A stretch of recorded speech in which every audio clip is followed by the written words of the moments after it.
Hey guys, welcome to my channel. My name is Ray and this is Built by Ray. Today we're going to be upcycling an old headboard I got from Facebook Marketplace. Let's get into it. So first I started by measuring how deep I wanted my seats and how tall. I typically do about 18 in depth and 17 inches tall. So I'm going to be cutting down my 4x4 for the front legs to attach my joint or my stretchers. So here I'm just cutting down my 4x4. These are each 17 inches tall.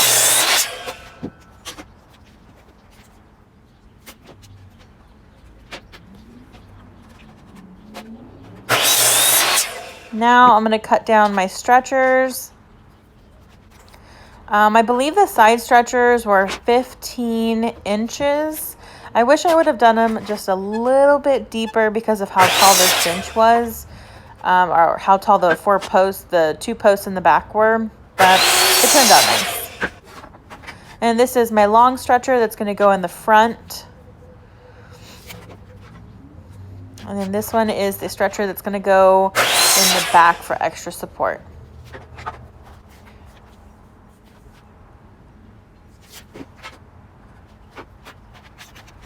Once I got everything cut down, I'm going to go over and drill some pocket holes so that I can attach these to my posts. Make sure that you keep your Kreg jig manual handy. I like to double, triple check what my settings should be every time I have to kind of mess with it. So I like to keep that thing handy so that I always have it for reference.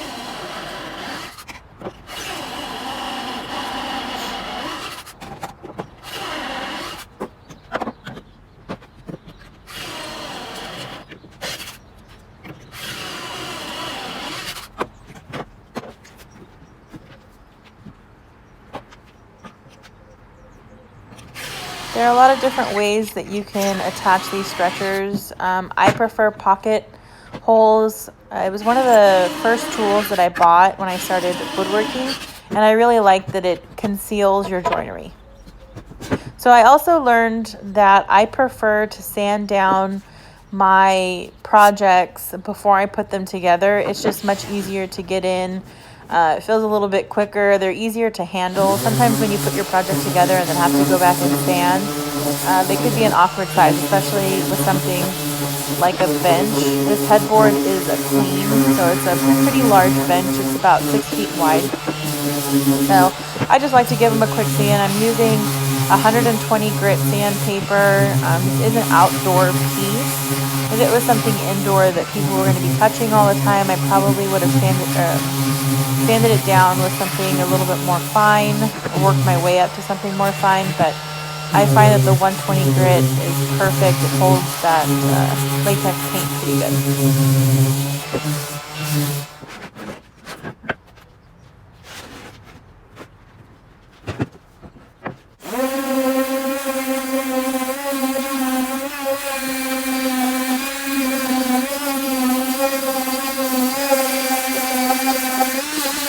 Now I'm just gonna, with that same 120 grit, I'm gonna go and just scuff up the headboard.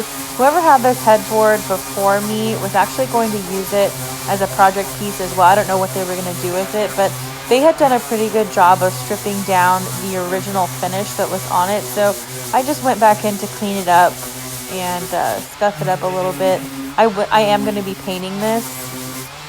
So I just wanted to get in. I went in with some 120 by hand around the rounded edges on those posts. I didn't want to lose any of the smoothness and character of the rounded edges. So now that everything's sanded down, I'm going to go ahead and use 2.5-inch pocket screws to attach my stretchers.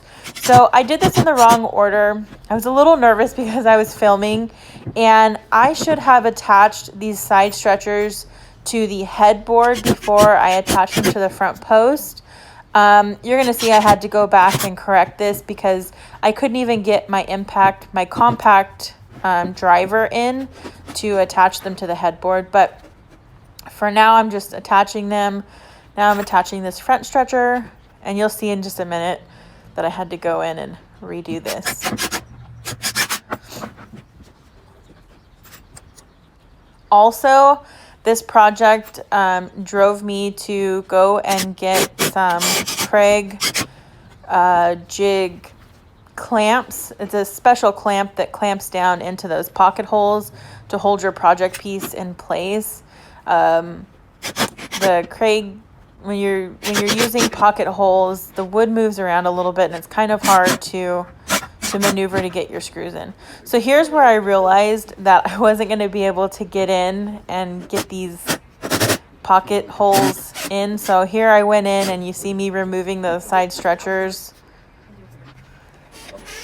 And here I am. I put the headboard up on my workbench and I measured out the 17 inches and just placed them where they needed to go, and I was able to get in and connect them to the headboard.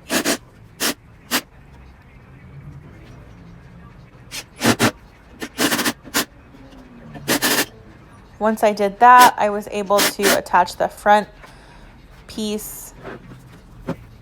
So what I did is I cut a little, just another stretcher to help hold that one side up while I attached the legs. They were a little too heavy. They wouldn't have stayed on those side stretchers on their own. So just for some support while I get those in.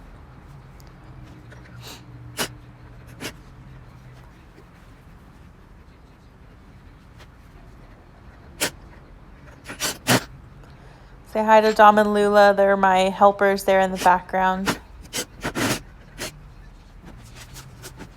So now I'm just measuring the 17 inches up and attaching that back stretcher. You don't really see it, but I put a scrap piece of 3/4 inch wood just so that the back piece is not flush with the back. I wanted it to be centered on the bed frame's posts.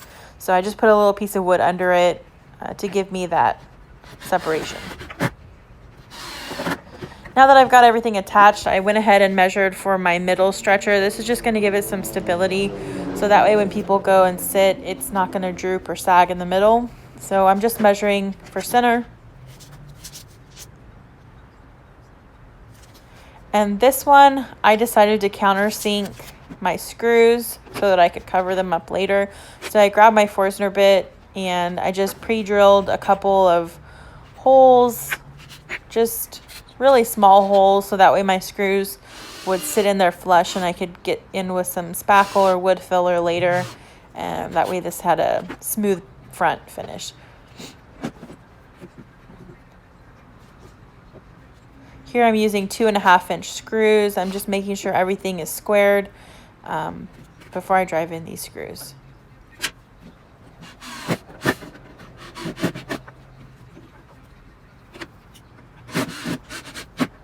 All right, now that I got that support piece in, here's what it's looking.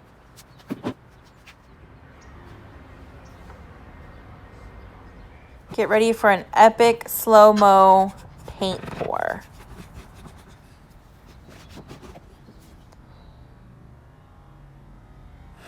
So satisfying. So this client that purchased this headboard requested black. My favorite black is from Home Depot Bare. It's just straight black, but this is an exterior paint and primer all in one. I really like it. It's a really crisp, deep, true black. So I'm using my Graco True, what is it? It's my Graco True Coat. And here I'm just squeezing the air. I love this one. I had a Wagner, but it didn't allow me the mobility I wanted. So I went ahead and upgraded to this True Coat, and I really like it. It makes something that used to take me hours painting these benches. It took me, I think, 7 minutes, start to finish, to paint this bench. So here I'm just going over. You don't have to water it down or anything. You get really good coverage if you use the True paint with no water. It is a latex paint, so you are able to water it down, but I didn't water this one down. and I was able to make really quick work of painting this bench.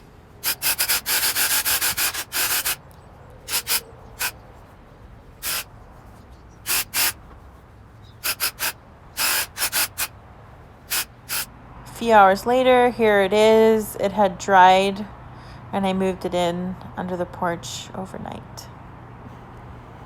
It's a really nice black. This is a satin finish. And now I'm just measuring. I'm going to cut down my seats and get this bench finished.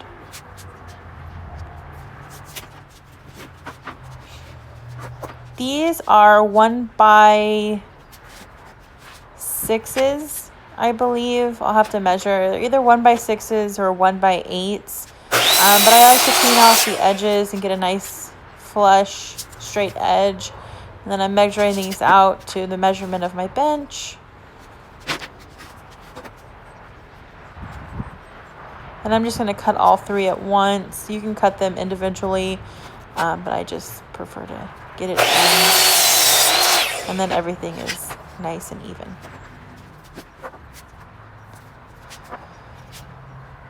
So here I'm just measuring out the notches for the posts in the back. I like the clean look when I can get it in there and it fits nice and snug.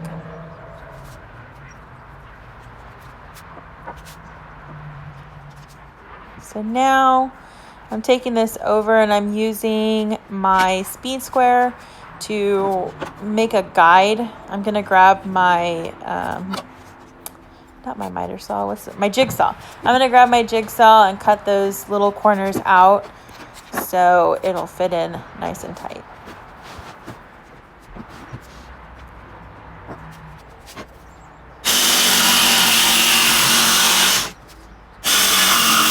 Note to self, take my tripod off my workbench when I'm drilling like this.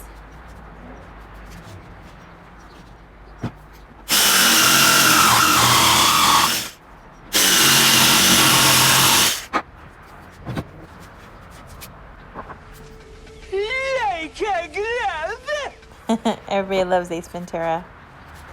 So now that I got them in, I went ahead and dry fit those. I noticed, I didn't show it on camera, but I noticed they weren't quite wide enough. They left some gaps that I didn't really care for. So luckily I had a 1x10 just in my stash of wood that I was able to put in the middle, and it gave me the look I was going for. The gaps weren't as bad. So now what I'm doing is I'm mixing up stain. The client requested a light stain. So I mixed Early American with weathered oak, and it gave me this really nice effect. Here I'm just hitting the wood with some pre-stain.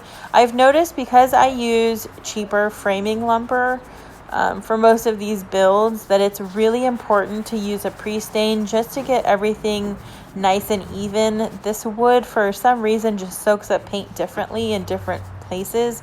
So I've noticed that the pre-stain gives me a really nice finish. So I put it on, nice even coat, and then I went back with a shop towel and just wipe that off. And here I'm applying the first coat of my mixed stain. So I don't like the old yellow or orangey types of stains. So I like to mix in weathered oak with a lot of my stains because it's a nice cool gray, and I find that it tones down some of those really warm undertones of most of the stains that you find like at Home Depot or Lowe's. So I really like to use that as like a mixing medium to cool down a lot of those stains. So I just go and I'm hitting all of my boards, even the sides and the front and backs of them. I didn't do the underside. You won't see it, so I don't bother staining it. And here I'm adding the second coat of stain. These ones needed a second coat. The first one didn't quite get the coverage that I want. I think I put a little bit too much weathered oak in this one, so it just kind of watered it down a little bit, but the second coat achieved the color I was looking for. didn't show up as great on camera. The clouds kind of started to shift and I started to lose some sun.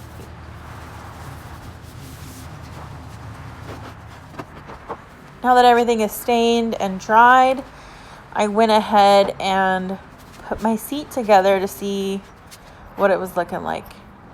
Once I got everything where I wanted it, I just drove some 2-inch spack screws into the boards. You can get away with like a 1.5-inch. I was out, so I just used the 2 inches that I had. They were being driven into 2x4s and the 4x4, so the 2-inch was fine.